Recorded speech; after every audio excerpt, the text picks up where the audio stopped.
everyone. This is the Crime Cafe, your podcasting source of great crime, suspense, and thriller writing. I'm your host, Debbi Mack. Before I bring on my guest, I'll just remind you that the Crime Cafe has 2 ebooks for sale, the 9-book box set and the short story anthology. You can find the buy links for both on my website, debbimack.com, under the Crime Cafe link. You can also get a free copy of either book if you become a Patreon supporter. You'll get that and much more if you support the podcast on Patreon, along with our eternal gratitude for doing so. But first, let me put in a good word for Blueberry Podcasting. I'm a Blueberry affiliate, but that's not the only reason I'm telling you this. I've been using Blueberry Podcasting as my hosting service for my podcast for years, and it's one of the best decisions I ever made. They give great customer service. You're in complete control of your own podcast. You can run it from your own website, and it just takes a lot of the work out of podcasting for me. I find for that reason that it's a company that I can get behind 100% and say, you should try this. Try Blueberry. It doesn't require a long-term contract, and it's just a great company, period. And it also has free technical support by email, video, and phone, so you can get a human being there. Isn't that nice? Hi, everyone. Today I'm pleased to have with me the author of a series of dark Southern Gothic mysteries with strong and flawed female characters. She's going to give away a copy of her first book, A Killing Fire, and her second book, A Killing Rain, was named by Crime Reads as one of the best Southern Gothic mysteries of 2022. She also won and has been longlisted for various writing awards. So it is my great pleasure to have with me today Faye Snowden. Hi, Faye. How are you Hi doing? there. Fine, Debbie. How are you?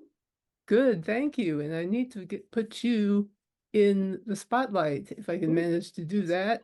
I'm Oh ready to get dear. close up. I am just a technological mess today. There we go. That's much better.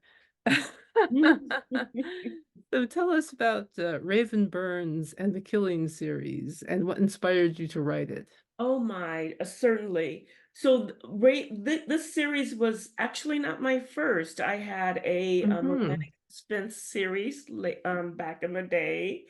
But the Raven Burns series is, like you said, Southern Noir, complete mystery, dark mystery.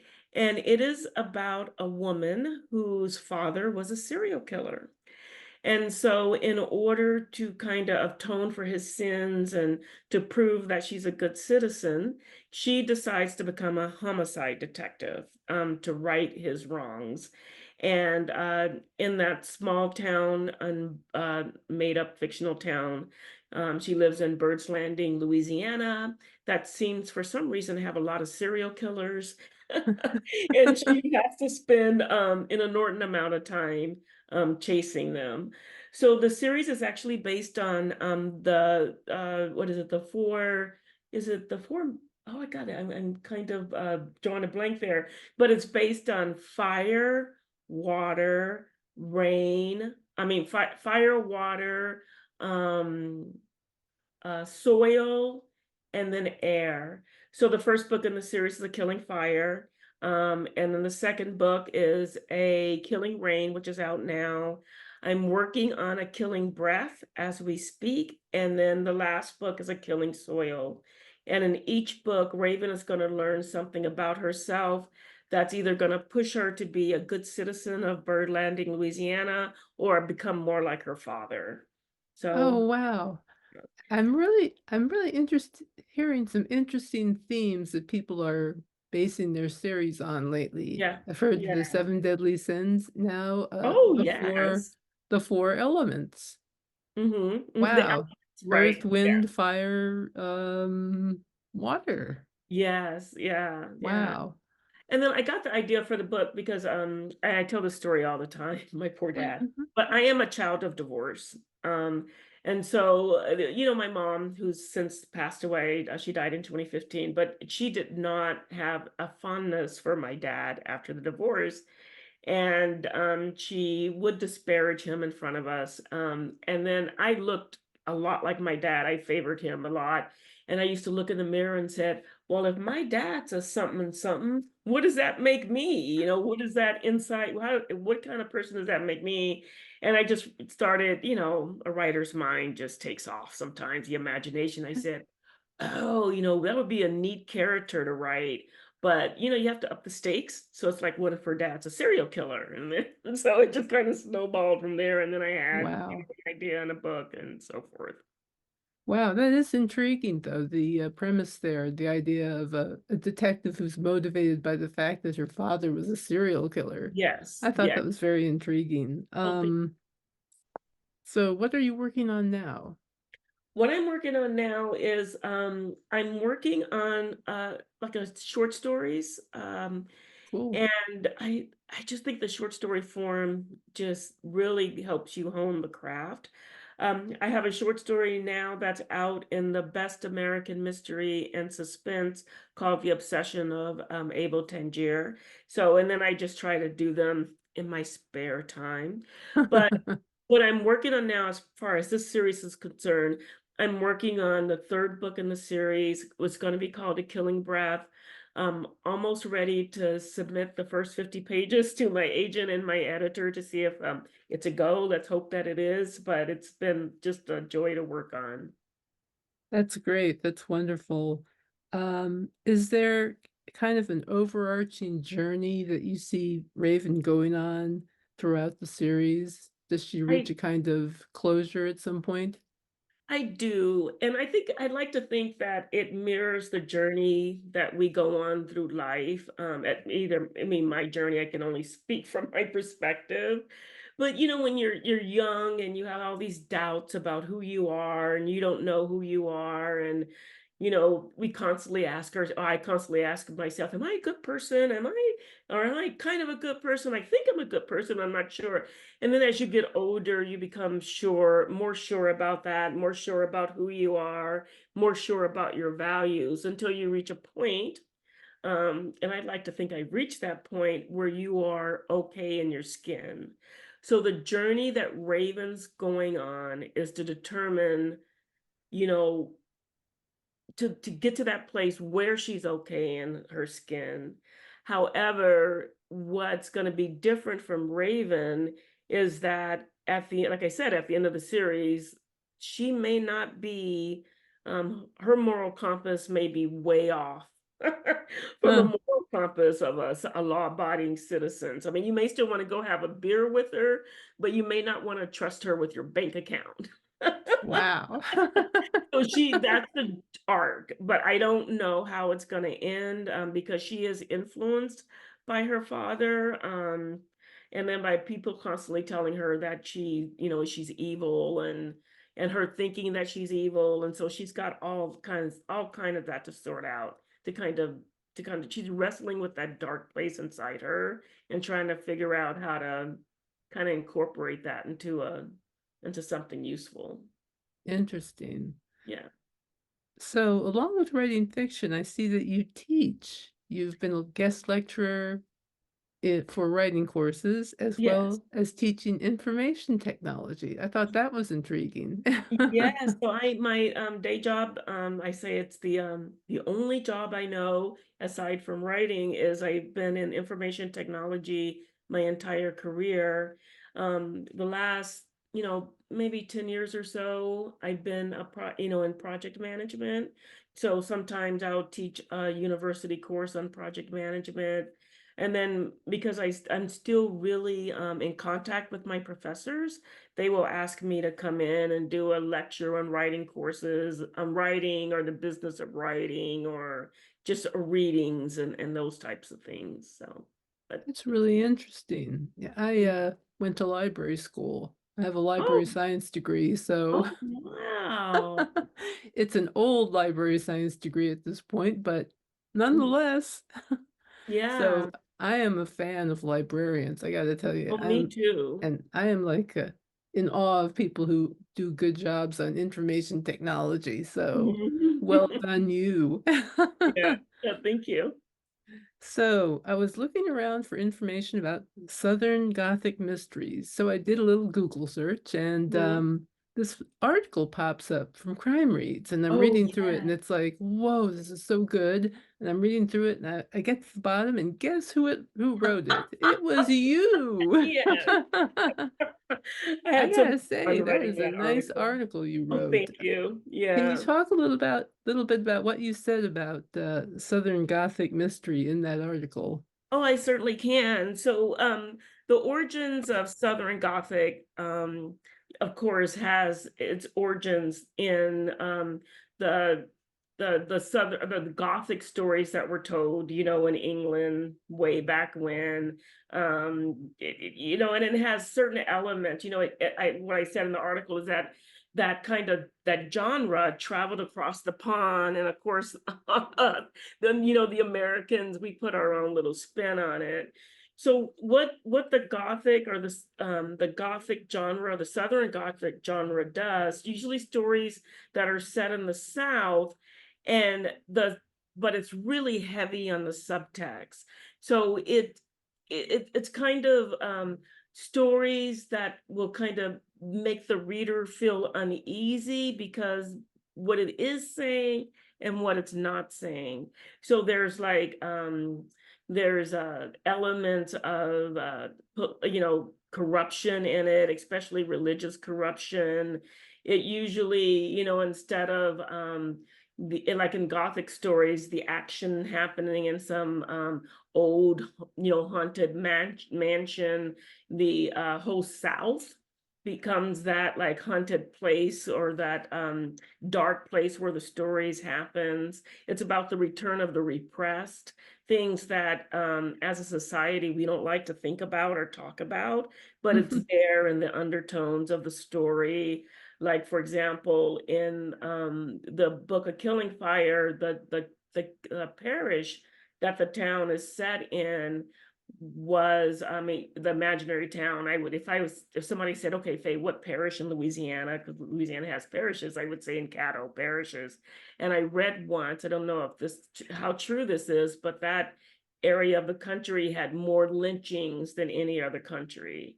And yet, Mm. we build a town on top of that. We build all our societal structures without never dealing with that. So this bubbles up in Gothic fictions, these things that we don't like to think about or talk about kind of bubbles up in the stories that you read.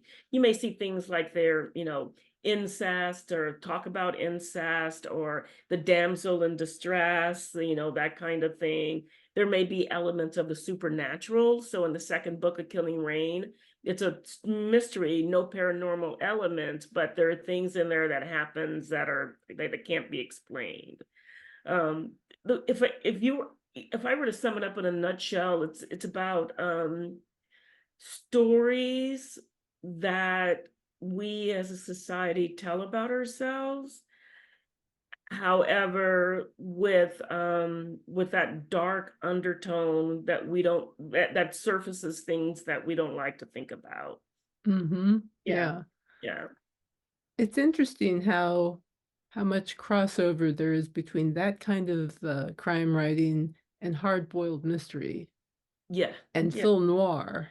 Yeah. Oh, yes. Yes. They all seem to kind of come together at some point in this big Venn diagram. There's a Mhm. part where they all kind of intersect. Yeah. Um, how much research do you do when you're writing a book? Um, a lot. I for a killing fire, I did a lot of research about, the town that I wanted to model my fictional town on, about Louisiana, and I grew up in Louisiana, so it was kind of learning a little bit about where I grew up. Um, I do just enough research that helps me drive my storyline when I'm doing it in a healthy way, right? Mhm. When I start doing the research and I'm saying, "Oh my goodness, I can do this in the story," it goes to my plot, and then I pretty much stop at that point. but I sometimes I'm a procrastinator, so sometimes I do so much research to keep from writing, so and I get kind of like paralysis analysis Hmm. on that way, and that's when I know that I need to stop. Yeah. Yeah, it's easy, too easy to get sucked down that old rabbit hole of research Yes, online. Boy, I tell you, it goes and goes. it does indeed. What authors have most inspired you to write, and who do you love to read? Oh my goodness, the authors that have inspired me to write, I would just say the classics, because I am an English major. So, my favorite book in the world, if somebody said, "Lay it down, let us know," would be Ralph Ellison, The Invisible Man. Yeah. Invisible Mhm. Man, Ralph Ellison, and then Toni Morrison, of course, was a big fan of Alice Walker. And so those are, and then another one, she wrote The Street, and oh my God, I can't believe I'm forgetting her name. I think it starts with Anne, but The Street is a really, really good book, and Zora Neale Hurston also. And then Faulkner, love William Faulkner. So when you say the classics, that's it. But contemporary writers, Tracy Clark is a great writer. Right now, I think she has a book out that's called Hide. And then another one who is knocking my socks off these days, S.A. Cosby. Oh boy, yeah. Really, really good. I don't know Yes, if you yes. interviewed him, and he's such a nice person, so it's good to see all that wrapped up Oh together. my gosh, yeah. I gotta Yeah, say, I read Blacktop Wasteland. Wasteland, thank you. Way Mhm, back when it first came out, it was submitted as part of the Hammett submissions. mhm, And to mhm, me, that was one of the ones that really stood out for me. And I thought, mhm. wow, this book could be made into a movie. Yeah, and it is being, as I understand, I'm yeah, not surprised. I'm not yeah, at all surprised. yeah. So yeah, wow, great book. Let's see. If someone adopted your books, say the Killing series, into a television show or film, who could you picture playing Raven? Oh my goodness, do you know the woman who's in The Big Sky? I The don't Big know her Sky. name. I don't know the Big Sky. The Big Hmm. Sky, CJ Box's series. I got adapted to television. The Big Sky. I don't know who it's set in Wyoming, I believe, or in the Plain States. But she would be, to me, a great person that could play Raven. I just love that actor. She's really good. Cool. What advice would you give to anyone who is interested in a writing career? Yeah, that's a tough one. And then, people may say, oh, people, I get asked that question all the time, but that's a really tough question because it has a really tough answer. The first advice I would give if they need to read, I mean, read not only the stuff that they want to write, but they need to read widely, in all different genres, all different, fiction, nonfiction.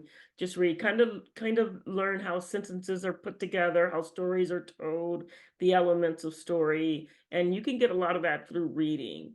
The other thing is that when you're writing, know that your first and second, or maybe not even your third draft, may be ready for prime time.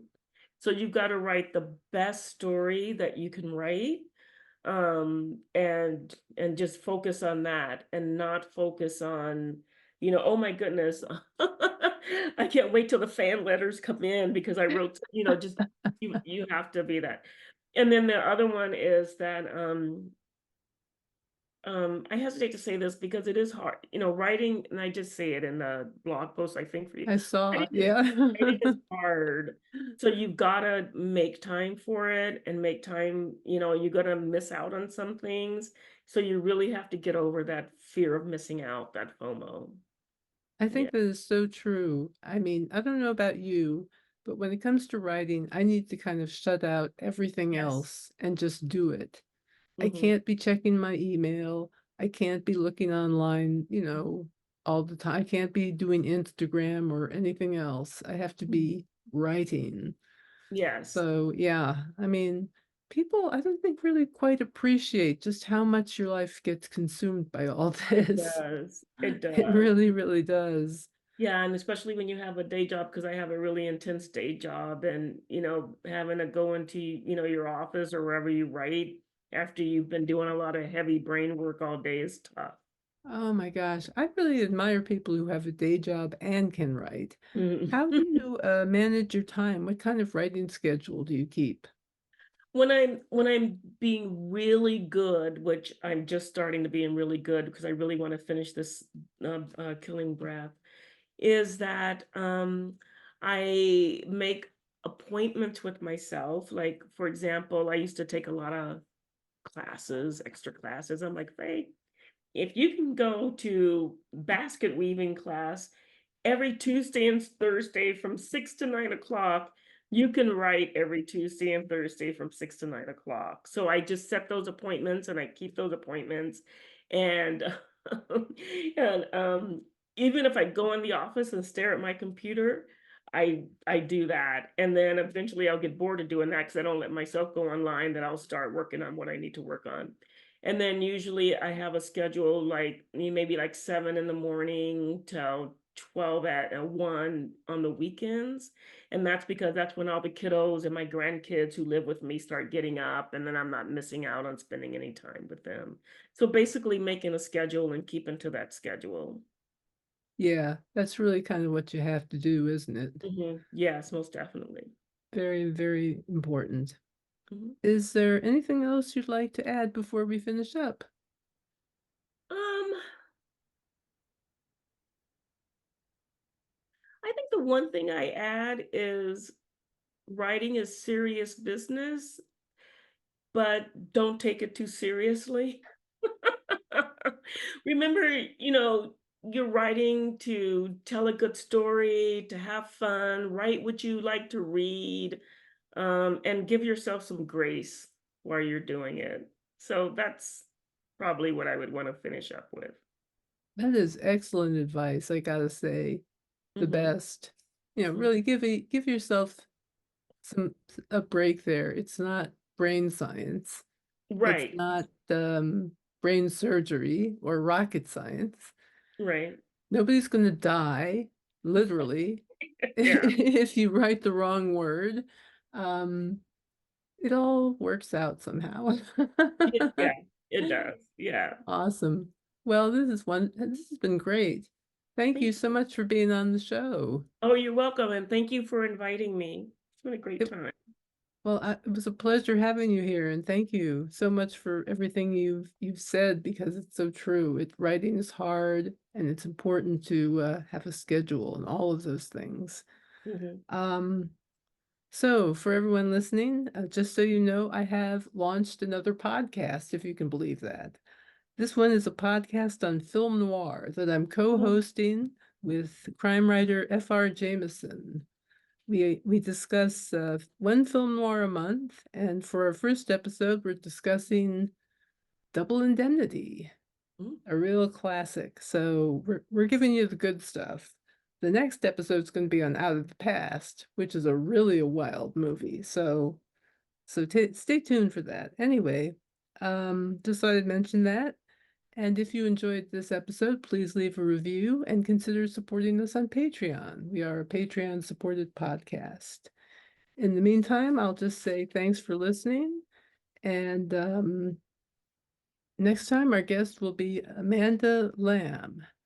In the meantime, take care and happy reading.